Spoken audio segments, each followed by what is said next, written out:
नमस्कार दोस्तों, मैं हूं आद्या और स्वागत है आप सभी का सिविल्स डेली के daily current affair analysis program में। तो चलिए देखते हैं क्या हैं आज की वो खास खबरें, वो खास सुर्खियां जो हमारे एग्जाम से रिलेटेड हैं, एग्जाम पर्सपेक्टिव से इंपॉर्टेंट हैं, रेलिवेंट हैं।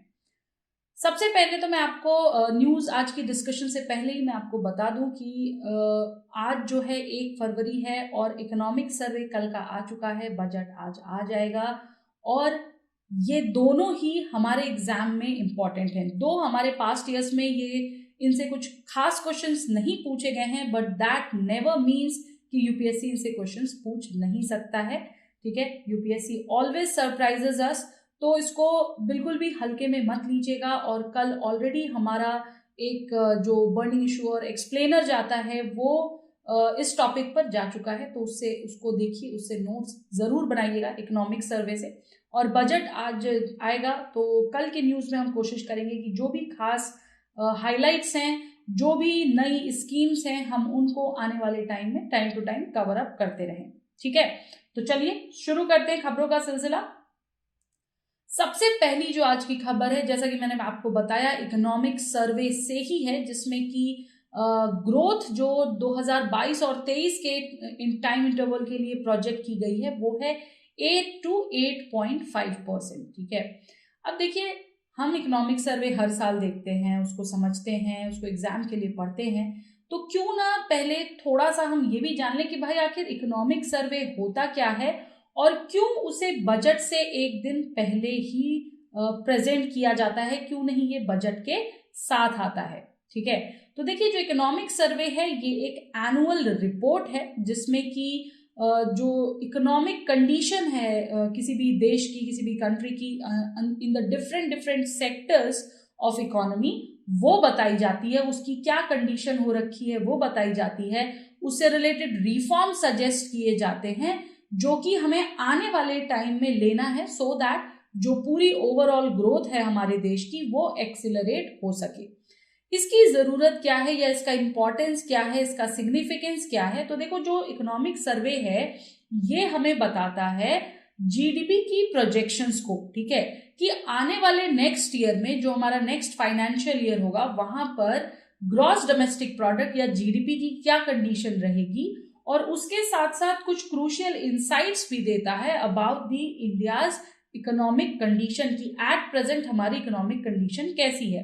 कोविड आया था, कोविड के आने के बाद हमारे देश में आर्थिक जो है आर्थिक तौर पर इकोनॉमिक कंडीशन जो है वो काफी डिटोरेट हुई। ठीक है, क्यों हुई? क्योंकि लॉकडाउन हो गया, बहुत सारे मजदूर अपने घरों को लौट गए, काम धंधा सब बंद हो गया, तो इस वजह से जो ग्रोथ थी, जो सेल्स थी, वो तो कम हुई ही, और इसका पूरा का पूरा इफेक्ट जो है इंडिया की इकोनॉमिक कंडीशन पर भी पड़ा। ठीक है, तो ये सारे क्या इफेक्ट्स पड़े, कैसे रहे, ये सब हमें पता चलता है। जीडीपी का जो पूरा ऊपर नीचे का ग्राफ है ये हमें पता चलता है इकोनॉमिक सर्वे से।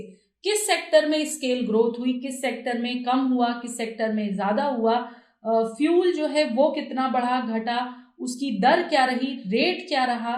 ठीक है, देन सर्विसेज में क्या रहा, गुड्स का क्या रहा, ये सारी चीजें एक्यूमुलेटिवली कैलकुलेट की जाती हैं इकोनॉमिक सर्वे के अंदर, और इसीलिए ये एक हैवी डॉक्यूमेंट भी हो जाता है। राइट, अब मुद्दा उठता है कि आखिर ये इकोनॉमिक सर्वे बनाता कौन होगा। भाई जैसे होता है ना कि भाई किसी ने किताब लिखी, राइट, अब उस किताब को पढ़ना हमारा काम है क्योंकि उससे रिलेटेड क्वेश्चंस आएंगे यूपीएससी में। तो इसी तरह इकोनॉमिक सर्वे को भी आप एक बुक ही समझ लो और उससे रिलेटेड क्वेश्चंस आने हैं, तो आपको ये तो पता होना चाहिए कि आखिर इस किताब का या इस पर्टिकुलर ईयर की बुक का ऑथर कौन है।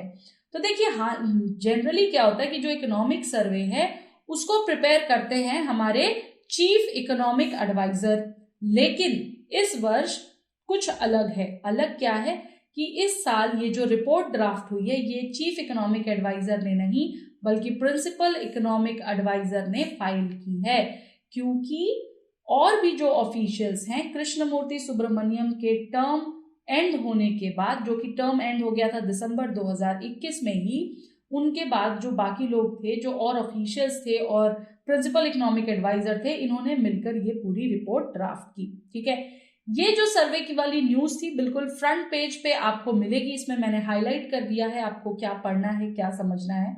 इस न्यूज में सिर्फ इतना ही बताया गया कि 8 to 8.5% ग्रोथ रहेगी 2022-23 में, और इंडिया की जीडीपी को जो है एक्सपेक्ट किया जा रहा है कि वो 9.2% तक जो है बढ़े इस साल, ठीक है। इसको 9.2% तक बढ़ाने की कोशिश की जाएगी, ओके।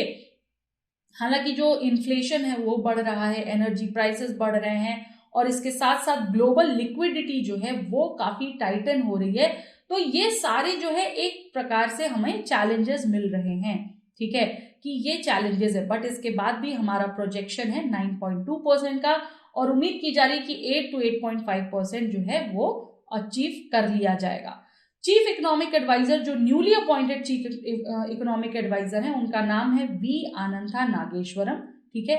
उन्होंने जो 8 to 8.5% की ग्रोथ है, इसको एक टर्म दिया है, इसको एक नाम दिया है, ठीक है।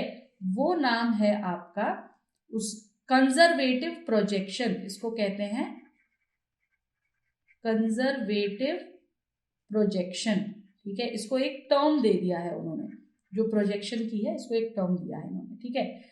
तो ये चीजें थी। थोड़ा सा और समझते हैं इस इकोनॉमिक सर्वे से रिलेटेड जो खबरें हैं। देखिए पिछले कुछ सालों से जो इकोनॉमिक सर्वे है वो 2 वॉल्यूम्स में आ रहा था, राइट। हमें हर साल 2 वॉल्यूम्स पढ़ने होते थे, लेकिन इस बार पूरे के पूरे इकोनॉमिक सर्वे को सिर्फ 1 वॉल्यूम में रिलीज किया गया है।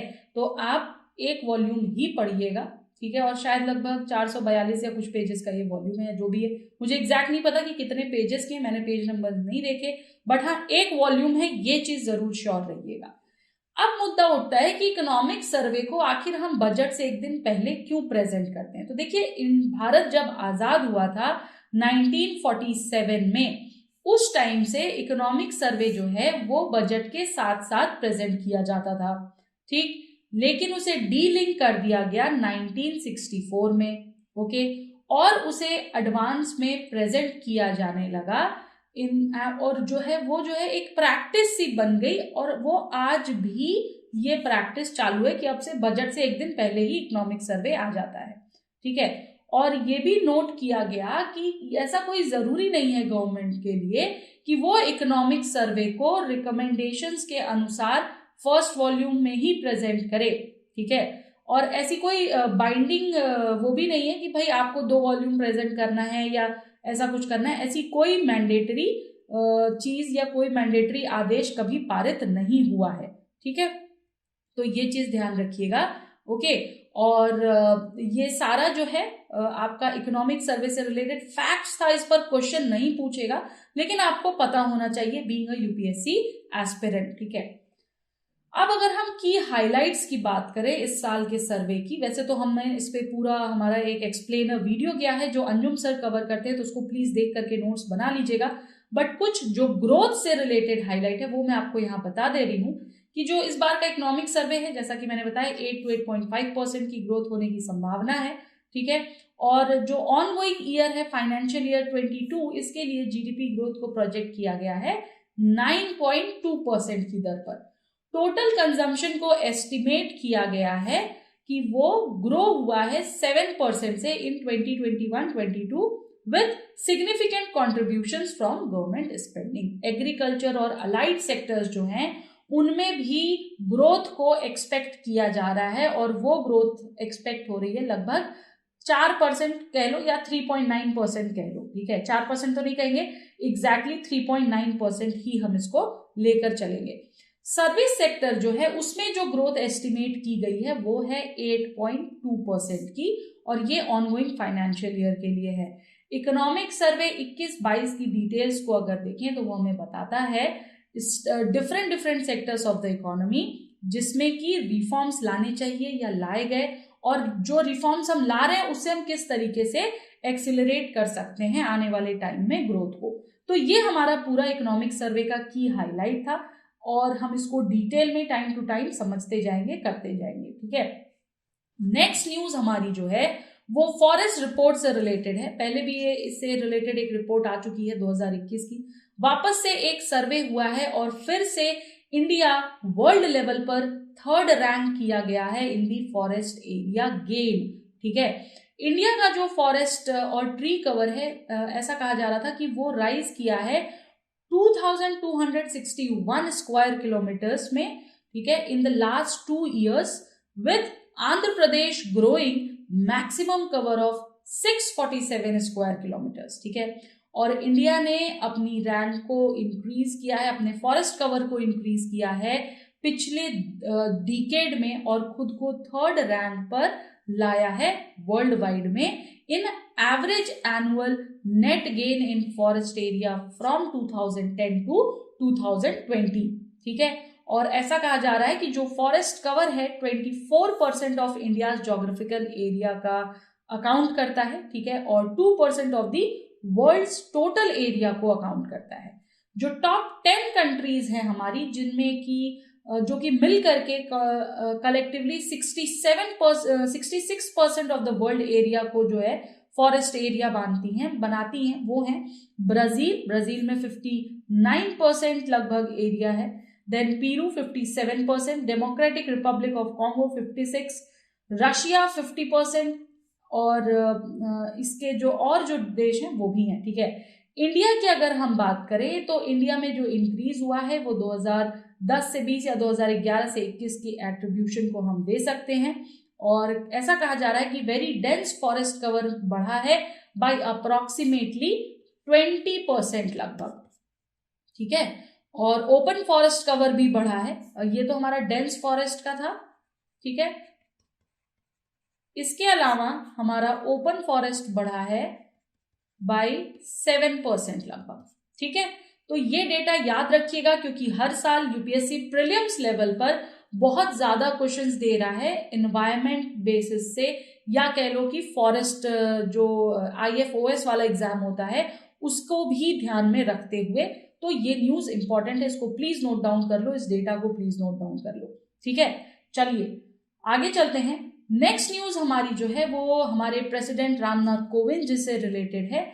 आपको पता है कि बजट सेशन 2022 जो है वो हमारा चल रहा है, और प्रेसिडेंट रामनाथ कोविंद ने बोथ द हाउसेस को पार्लियामेंट में एड्रेस भी किया गया with the starting of the budget 2022 session, ठीक है।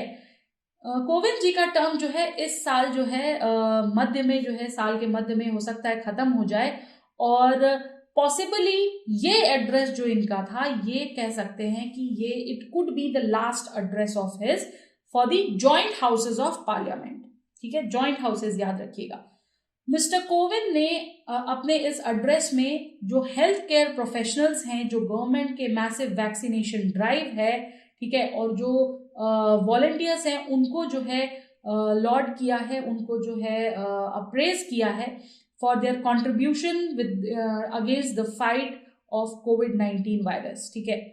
और उन्होंने अपने इस एड्रेस में वेरियस पॉलिसीज और इंटरवेंशंस की भी बात की हैं जो सेंट्रल गवर्नमेंट ने टाइम टू टाइम लाई, और टू इंक्रीज फार्म इनकम्स वाली पर भी इन्होंने फोकस किया, ठीक है। इनके इस फोकस में एक बहुत इंपॉर्टेंट मुद्दा उठ कर आया, जो हमारी आज की चौथी न्यूज है, वो ये कि इन्होंने कोट किया है थिरुकुरल को अपने एड्रेस में। देखिए ये जो न्यूज है, आपको अगर आप दिल्ली से हैं तो ये न्यूज आपको न्यूज़पेपर में कहीं नहीं मिलेगी, क्योंकि द हिंदू का आपको पता है हर स्टेट वाइज इशू आता है। तो जो तमिलनाडु वाला जो इशू है, ठीक है, वहां पर आपको ये न्यूज मिल जाएगी, या फिर आपको ऑनलाइन भी ये न्यूज मिल जाएगी, ठीक है। तो यहाँ पर जो थिरुकुरल को एड्रेस किया गया है during the joint house session of parliament for the budget session, तो यहाँ पर प्रेसिडेंट जी ने हमारे कोट किया कारका कसादरा करपावी कतरापिन निरका अथारकू थका, ठीक है। ये एक कपलेट है जिसको चूज किया गया रामनाथ कोविंद जी द्वारा to produce, and why this was used to reiterate the importance of new education policy। ये जो कोट है बेसिकली इसको यूज किया गया to highlight the importance of new education policy. ये कपलेट बताता है, या कह सकते हैं कि प्रकाश डालता है, जोर डालता है on the thorough and flawless learning and adhering to what one has learned, ठीक है। तो यहां से इसका कनेक्शन बैठा न्यू एजुकेशन पॉलिसी से। अब मुद्दा आता है कि भाई ये थिरुकुरल है क्या, ठीक है। तो देखिए थिरुकुरल का मतलब है सेक्रेड वर्सेस, या इसको हम शॉर्ट में कुरल भी कहते हैं। ये क्लासिक तमिल लैंग्वेज टेक्स्ट है, ठीक है, जिसमें 1330 शॉर्ट कपलेट्स हैं, ठीक है, और 7 वर्ड्स हैं हर एक कपलेट में, ठीक है। इस टेक्स्ट को डिवाइड किया गया है 3 बुक्स में, जिसमें कि अफोरिस्टिक टीचिंग्स है ऑन वर्च्यू, जिसे बोला जाता है अरम, ओके, वेल्थ जिसको बोला जाता है पोरुल, और लव जिसको बोला जाता है इनबैन, ठीक है, रिस्पेक्टिवली इनको ये चीजें बोली जाती हैं। ये एक one of the greatest works consider किया जाता है that has been written on ethics and morality. तो देखो ये एथिक्स और मोरालिटी वाले नजरिए से भी इंपॉर्टेंट हो गया, ठीक है। और कहते हैं कि it is known for its universality and secular nature. तो इसमें कहीं ना कहीं आपका पॉलिटी भी इन्वॉल्व हो गया। तो क्वेश्चन आपसे पूछ सकता है एथिक्स वाले पेपर में भी और पॉलिटी वाले पेपर में भी कि throw some light on the secular nature of Thirukkural, या what do you get from the Thirukkural, या write a short note on Thirukkural, ऐसे कुछ करके, ठीक है। तो इसको एक बार हमको देखना पड़ेगा। थोड़ा सा और थिरुकुरल के बारे में जानते हैं। जैसा कि मैंने आपको बताया 3 मेजर पार्ट्स हैं इस बुक में। पहला है अरम, अरम को बोलते हैं बुक ऑफ वर्च्यू या बुक ऑफ धर्मा। ये डील करता है with the moral values of an individual and essentials of yoga philosophy, ठीक है। पोरुल जो है वो बुक ऑफ पॉलिटी है, अर्था जिसको कहा जाता है, ये डील करती है सोशियो इकोनॉमिक वैल्यूज से, पॉलिटी से, सोसाइटी से, एडमिनिस्ट्रेशन से। और थर्ड बुक जो हमारी है वो है इनबाम, जिसे बुक ऑफ लव या बुक ऑफ कामा कहा जाता है, जिसमें साइकोलॉजिकल वैल्यूज और लव के बारे में डीलिंग्स दी हुई हैं। अब मुद्दा आता है कि भाई ये थिरुकुरल को लिखने वाले शख्स हैं कौन, किसने इसे लिखा।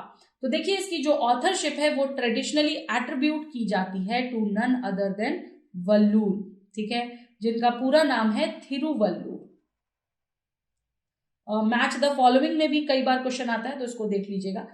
ये जो टेक्स्ट है इसको डेट किया जाता है कि ये 300 BC से लेकर 5th सेंचुरी CE तक के बीच के जो है इसमें इसको लिखा गया होगा, या इसमें घटनाएं दी हुई हैं, ठीक है, बात की गई है। जो ये टेक्स्ट है बेसिकली ये ट्रेडिशनल अकाउंट है और ये डिस्क्राइब करता है अपने लास्ट वर्क को, जिसे थर्ड संगम कहते हैं। लेकिन जो लिंग्विस्टिक एनालिसिस है वो सजेस्ट करता है एक आगे की पीरियड को, जो कि 450 से लगभग 500 CE वाला जो टाइम पीरियड है, ठीक है।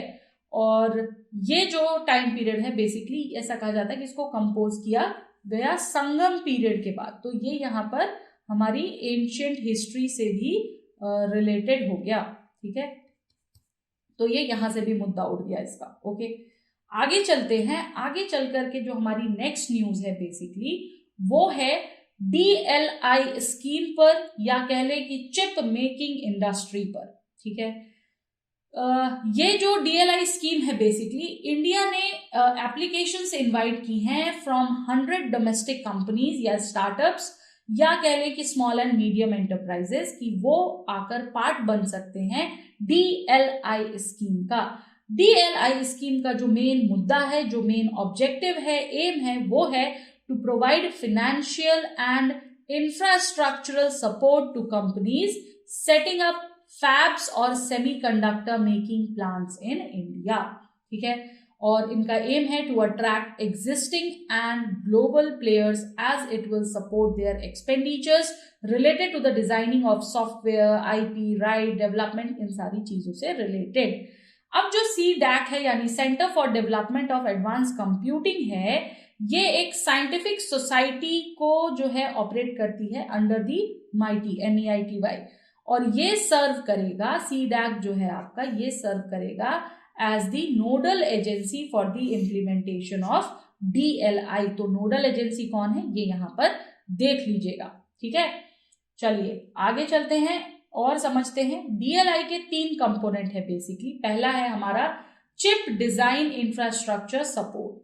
CDAC जो है वो इंडिया में चिप सेंटर जो है वो सेटअप करेगा, और ये सेंटर जो है ये होस्ट करेगा आगे चलकर state of the art designing infrastructure, ठीक है, जिसे हम EDA टूल्स कह सकते हैं, IP कोरस कह सकते हैं, या सपोर्ट फॉर MPW यानी multi project wafer fabrication project जो है उसको भी कह सकते हैं।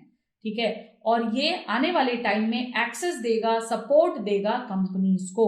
ठीक है, दूसरा जो इसका कंपोनेंट है वो है about product design linked incentive, PDLI। ये आपने सुना भी होगा पहले भी। तो ये जो कंपोनेंट है ये रीइंबर्स करता है up to 50% of the eligible expenditure subject to a ceiling of ₹15 crore पर एप्लीकेशन। ठीक है, और ये सपोर्ट जो है प्रोवाइड किया जाएगा as the fiscal support to the approved applicants who are engaging in the semiconductor design. जो लोग सेमीकंडक्टर डिजाइन कर रहे होंगे उन्हें ये सपोर्ट दिया जाएगा।